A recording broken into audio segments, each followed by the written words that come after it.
So welcome back to this session. This is database creation in Oracle. Now let's try to understand how the database is created. There are two ways which we will understand in theoretically in the discussion with a screenshot. But however, I would like to give a quick demonstration on creation of the database in Oracle. So there's a utility called Database Configuration Assistant. That utility gives you features and lot of options to create and manage databases. Simply log in as Oracle. If your database is running, then you just have to type DBCA, Database Configuration Assistant. So DBCA, that's the command. So once you type DBCA, it will start a GUI, and where you will start the configuration assistance, and you will see a graphical user interface. I will show you the options in the interface for creating a database and managing a database and deleting a database, everything. So these are the steps. This is the options. Look at the create database, configure an existing database, delete database, manage templates, manage pluggable databases. So it has all these options: create, configure, delete, manage database templates, manage pluggable databases. So click on next. It will ask you global database name. Let's say TSP is the new database which I want to create. Storage type, file system, the database. So database file location, fast recovery area, FRA. So I'm not changing anything as such, only I'm changing now administrator password. So create container database for this. If this is the container database, we have a concept of CDB and PDB, which I discussed in my theoretical discussion in architecture. And now I'm creating a pluggable database. So let's say TSP PDB. This is my database for that. And advanced configuration, if I want to go for, I'll see the advanced configuration details also. So if I want typical configuration, I can continue with this. So let me continue with the typical configuration right now. So the password entered does not inform the Oracle recommended standards, insufficient free space. Okay, because of the space consent, we cannot continue with the installation. However, the steps were quite simple: SID, then storage options, fast recovery area. Alright, all these things are need to be specified, and then you can continue. Let's go back and see the other options. Delete database, configuration an existing database. Let's select this configure an existing database. So this is the existing database we have. Type the username sys. DBCA will connect to the database using OS based authentication. Database credentials may be needed if Oracle based authentication is needed. Specify the credentials. So that means we are talking about the database credentials. So Oracle is our username on the operating system, and Oracle is the password for our operating system. So I have specified the operating system credentials. So let's try with sys. This is the database credentials, not operating system credentials. So I specified sys, and then I can configure the database options like, so configuration options. So you can see the details now. Configure database, Oracle Vault, configuration, configure the label security, and then dedicated server mode or shared server mode. These are the options. Database configuration operation cannot be performed because we have shared server mode. So let's select the shared server mode. So point is that you have to have these details, and you can reconfigure your database by using these credentials. Point that simple option. Session 4, creating an Oracle database. After completing this lesson, you should be able to do the following: create a database using database configuration assistant DBCA, generate database creation script with the DBCA, manage database design templates with the DBCA, perform additional tasks with the DBCA, and create database manually, means using a normal command.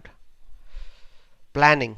First you need to plan. Directly we started the DBCA. We did not do any planning, and that's what you notice the errors. So sometimes these errors are, I do this deliberately because I want you to understand that you cannot simply start the utility before your plan. So we need to plan the size and everything. So we need to check whether we have sufficient space or not. So planning is very important part, very crucial part. As a DBA, you must plan the logical storage structure of the database and its physical implementation. And that is the reason, if you notice, there was a space because of space problem. Had we planned our database, we would not have get into that problem, because we would have created sufficient and free space by deleting files or by adding extra disk.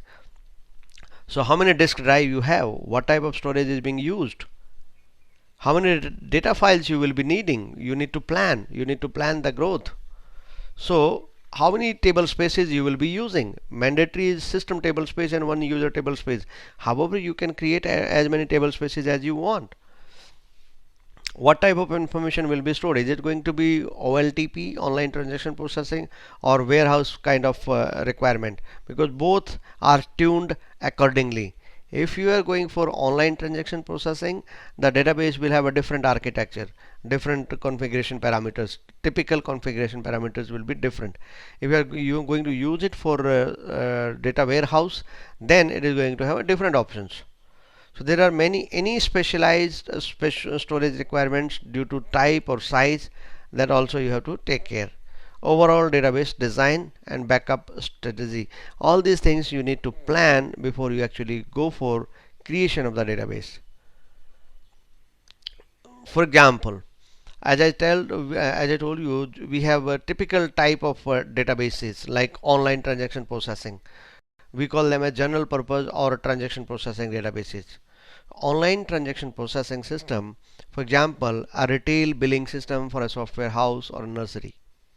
As one example. Second, a custom, a multi-purpose database, perhaps combination of OLTP and data warehouse functionality.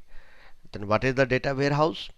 They are used for research and marketing, state or federal tax payments, professional licensing. What is the typical problem? What is the typical difference? How they are different? How these kind of databases are different from OLTP? The point is, in this case, you are processing, you are doing online transactions, means data is changing frequently. Let's put it that way. But if you talk about research and marketing data is not changing. You are not doing disk read write. You are doing maximum reads, and that is why we call it as data warehouse. It is data storage. Same with state or federal tax payments. So it is the data of the users which is already stored. You calculate based on the existing data. Same way professional licensing, doctor, nurses, and so on. So these type of data is typical example, very good use case for data warehouse type of databases. So what type of databases you are going to use, you need to plan before you actually create. Then choosing appropriate character set. There are different type of character set. Oracle database support different classes of character encoding schemes. Like we have single byte character set. It may be 7-bit, it may be 8-bit, and it also support multi-byte character sets, including Unicode. So the character set is chosen at the time of database creation. Choose the character set that best meets your business requirements now and in future, because it can be difficult to change the character set once it is decided. So you need to decide in advance, you need to plan, you need to think what is going to be the character set for my database. It cannot be changed later on. If it is, then again, yes, a lot of data transformation has to be done. That's why I'm saying it will be difficult, if not impossible. In general, Unicode is recommended because it is the most flexible character set based on your need. How are character set used? Obviously, we are talking about character set. We need to understand how they are set. OracleNet compares the client variable NLS underscore language. This NLS underscore language, the setting to the character set on the server. If needed, conversion occurs automatically and transparently, which means if the server is using the value, whatever database, whatever character set is being used on the server, client variable NLS language, because client is connecting using SQL, PLSQL or SQL plus. Client is using some language to transfer the data to use the database. So this client may be using a different character set. So what is the character set on the client will be decided by the value of this variable NLS underscore language.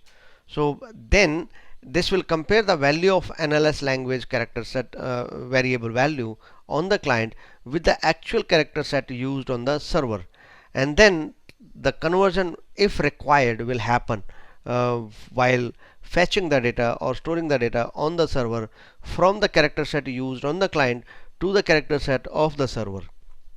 That's how the conversion happens. Let's take an example. The NLS language setting on the client is suppose Windows. A client is using Windows English, and the code page for Windows English is this. That is WE8 Microsoft Windows 1252. This is the character code for the character set, and the value of NLS string here is AL32UTF8 on this. Now it may be different on the server, it may be same on the server. So the transformation, that conversion happens here automatically based on the, here the character set is this, right? This is using the Windows English character set on the client, but NLS string value will be used and considered to transfer it to the database, to the character set used on the server. So database character set on the server is AL32 UTF8. So transformation from this to this will happen automatically and transparently to the customer. No conversion occurs because it does not seems to be required if the value of NLS string is this. If the value of NLS string is already AL32 UTF8 and the database character set is also this, then no transformation required. Why? Because the value of NLS string on this is AL32 UTF8 and the character set on the server is also the same. So there is no transformation required. It is same thing. So that is the reason this says that no conversion occurs, because it doesn't seems to be required. Issue is invalid data are entered into the database if that is the case, if it is converted or if it is changed. Database configuration assistant, DBCA. You simply have to type the command DBCA. You type DBCA, it will give you options: create database, configure, delete, as you noticed when I give the quick demonstration. Then you select the options, typical configuration, and then you specify the password after these parameters. You notice that I specify these details, and I specify the after I specify the password, and then it will ask you to if it is a weak password, like I simply used Oracle password. So if it is a weak password, it will give you this warning. So this is step number 2. After that, it will take you to the next step, where it will show you the parameters, where it will show you the configuration settings it's going to do, initialization parameters, global settings. So it will display a screenshot of options selected, and once you click on finish, it will start setting the start installing and configuring the database. So it will copy the database files, creating and starting Oracle instance for the database, and completing the database creation. All these steps are performed by this. So this is step number 4. After the database configuration assistance information collected from you and you go ahead, it will finish the database creation. Last step, it will ask you the password management. It will ask you where the password, what is the password. So you click on the password, you unlock the rest of the accounts which you are going to use. So unlock those accounts and you change, like this is by default their accounts are locked. The default schema, HR schema, then the other schemas are there. You need to unlock some of the account, and if you want to change the password, you can change the password. So just unlock will be sufficient. Once you unlock that, you will be able to log into the database on the schemas. Now if we are going for manual command line database creation, whatever options were displayed or selected for you by database configuration assistant, you may have to plan them at the command line in advance, and you need to set some variables for that purpose. That is why we need to plan. So planning of for database creation from the command line need to decide first. So database name and the system identifier, you decide. For example, in my case, I'm going to use SID is TSPDB. Database name is going to be TSPDB. Table spaces, I'm going to use the system table space for this, 500 MB, user table space, U01 app, the file name 100 MB, right? Undo table space, undo.dbf 500 MB, temporary table space, temp.dbf 100 MB, index data, index.dbf 100 MB, and then sysaugs table space. So these are the 6 table spaces I'm going to use. This is my planning. I have not created yet. I'm just planning. I need to decide in advance the SID, the database name, the table spaces, all these things we need to plan in advance. Then I need to plan the log files also, like log file group, name, the member location, and the size. So group 1, and this is log1.ora. This is where I'm going to put my database logs, 10 MB. Group 2, this is the location and this is the size. So I decide these things in advance before I go for manual creation from the command line. So I have decided so far. What I have decided so far, I have decided the SID, I have decided the database name, I have taken a decision on table spaces, all 6 table spaces. I have decided the log files, the group log files, and the location and the size. Then control files, I also need to plan my control file location. So this is my control file, going to be my control file. Then the parameter file and with the .ora. So the parameter file name should be in the format init, that's the mandatory option, init followed by sid.ora. So init, obviously init, and what was the SID I planned? SID is tspdb. So what is going to be the parameter file name? Init tspdb.ora, init tspdb.ora, and it should be in Oracle Home /dbs directory. This file should be placed into Oracle Home. We discussed in the previous session Oracle Home under DBS. So you need to put the directory, put this file under that. Means right now again it is just planning. I'm taking a call. Let's go back one by one. SID is identification of the database. Name of the database, these are self-explanatory. Table spaces is the physical storage architecture where the files, what are going to be the files and what type of information will be stored in those files. That is table spaces. Like system table space means where the system data, Oracle supplied data, Oracle supplied information about the database will be stored. User table spaces means user metadata, user databases, user system tables will be created under user table space. Undo table space where the undo data will be stored, the data when you have to go for undo, the table space for that purpose. Temporary table space, as the name suggests, index table space and auxiliary table space. Now these are storage architectures. Now log files, obviously we need to have the logs. Logs helps us in recovery. We have a redo logs, we have undo logs. So we need to store these logs in order, if my instance failure happens, instance fail because of the shutdown mode, like if you do shutdown abort, then your control file will not be in sync and you have to go for database recovery. So as we discussed in the architecture, logs are right ahead, means the database, before it actually write the data in the database files, it will be written to the logs. So where the log files are, what are going to be, they are always written in cyclish, in what do you say, rotation basis. So we are creating 2 log files. We always require 2 mandatory file log rotation, so that log rotation happen properly. So these two log files for the purpose of writing the data before the data goes to the database for the purpose of recovery. Redo logs and undo logs. So logs are stored into these log files. Similarly, control file which keep track of the status or the checkpoint of the log file, checkpoint of the control file, and checkpoint in the database. Checkpointing information is is stored into the control file. Parameter file contains and used to store the configuration parameters. Configuration parameters means we discussed in the architecture part there are around 444 configuration parameters are there, out of which 110 are static parameters. So those static parameters, 110 static parameters, are stored into this initialization parameter file, init tspdb file.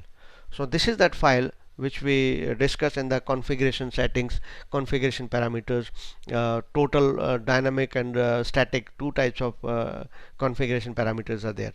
We discussed that how to set them, how to configure them, how to fetch the value, how to change them in our previous lecture.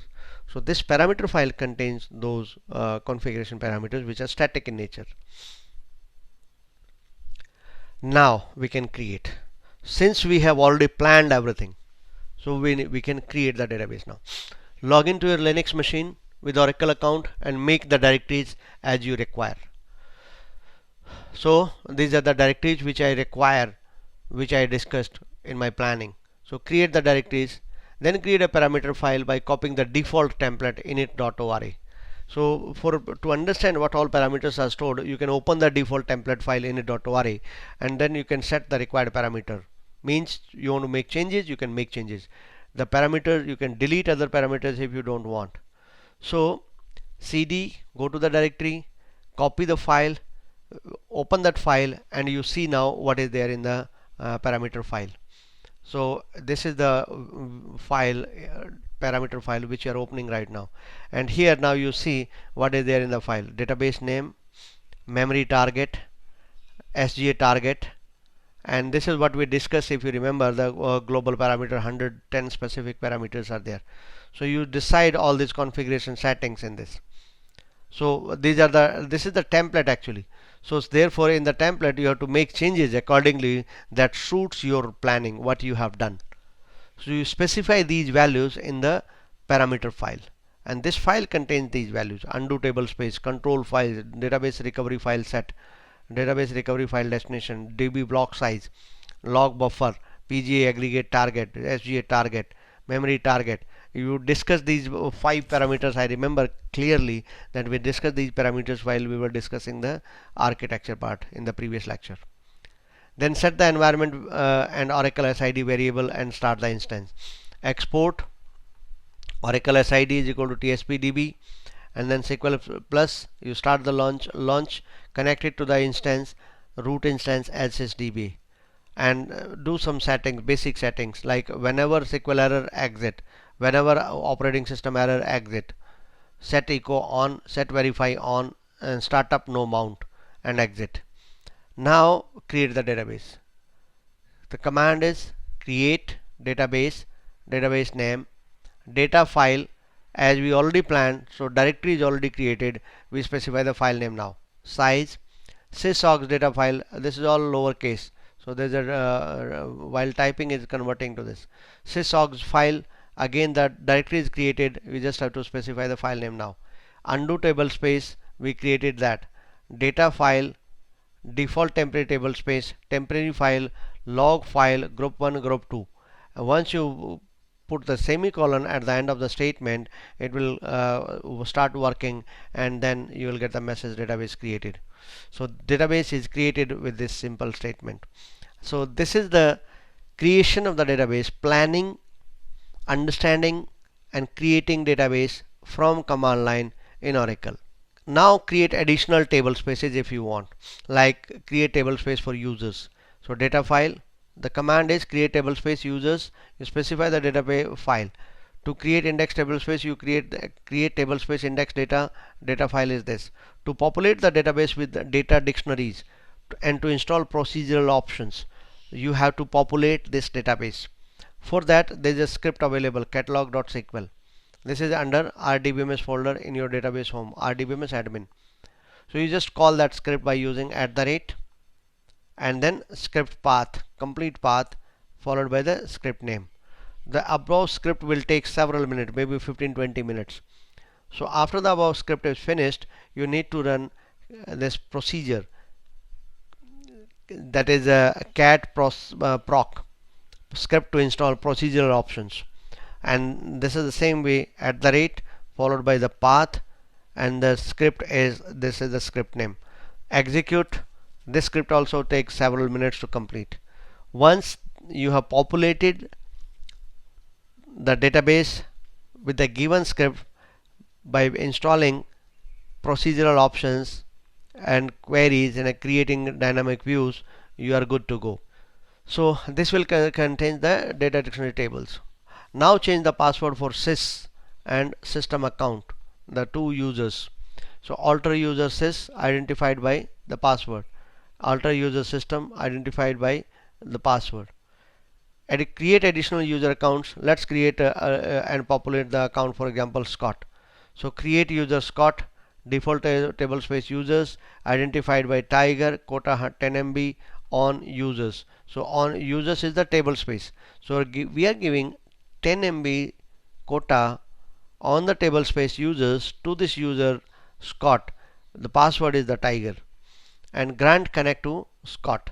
So we have created the system account, sys account, the Scott account, temporary account, for the purpose of this. So we have completed the cycle, and last step of this manual creation is add this database SID to the listener.ora, because connectivity is the part which is left now. Database creation is done.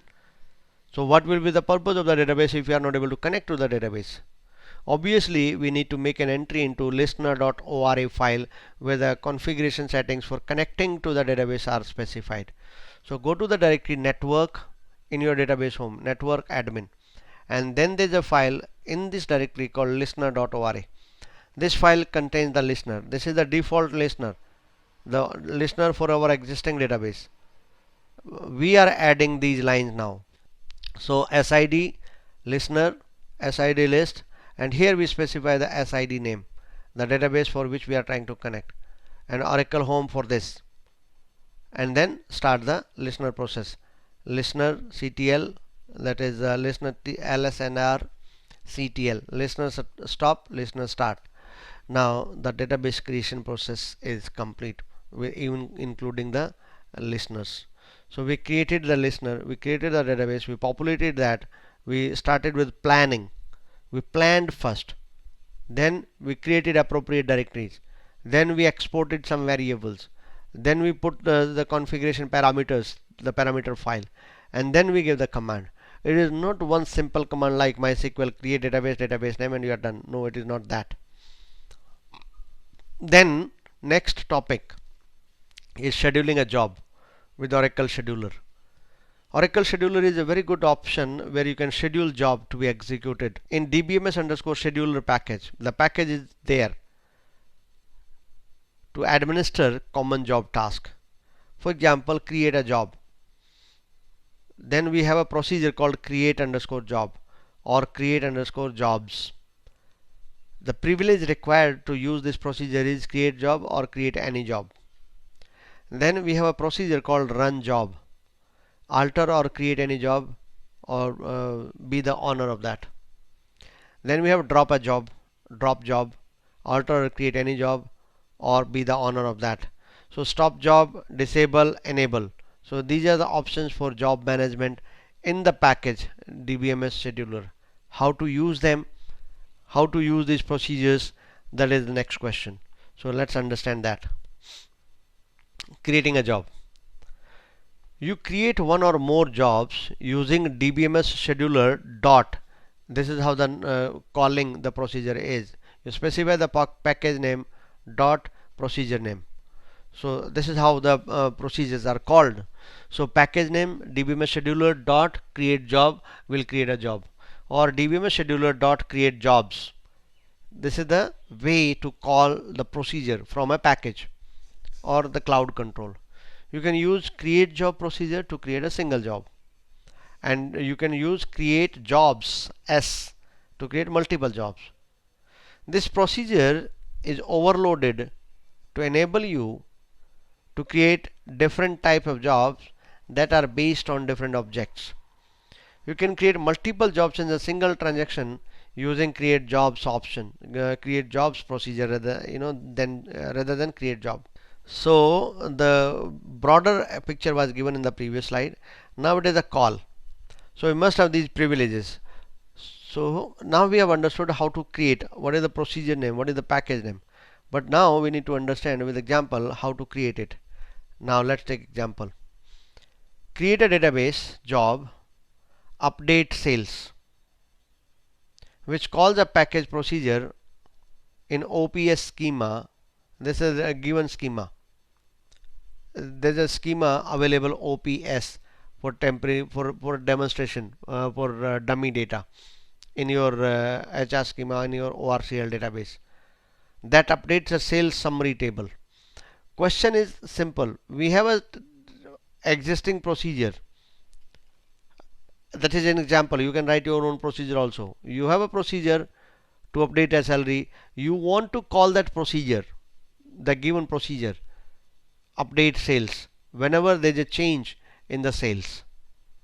So therefore we want to call a procedure to be executed. It's just like cron job in Linux. Let me put it that way, like cron job, right? It is. You will see that yes, it is. It is nothing but a cron job for database. Begin. It is a stored procedure, but it works like a cron job. Begin and end. The same procedure. It is a stored procedure, right? Okay. DBMS scheduler dot create job and job name. So look at this, how powerful and how systematic it is. Job name, you specify the name. Job type, stored procedure. Job action. Now job action is you are calling a procedure, existing stored procedure in this package. This is the schema.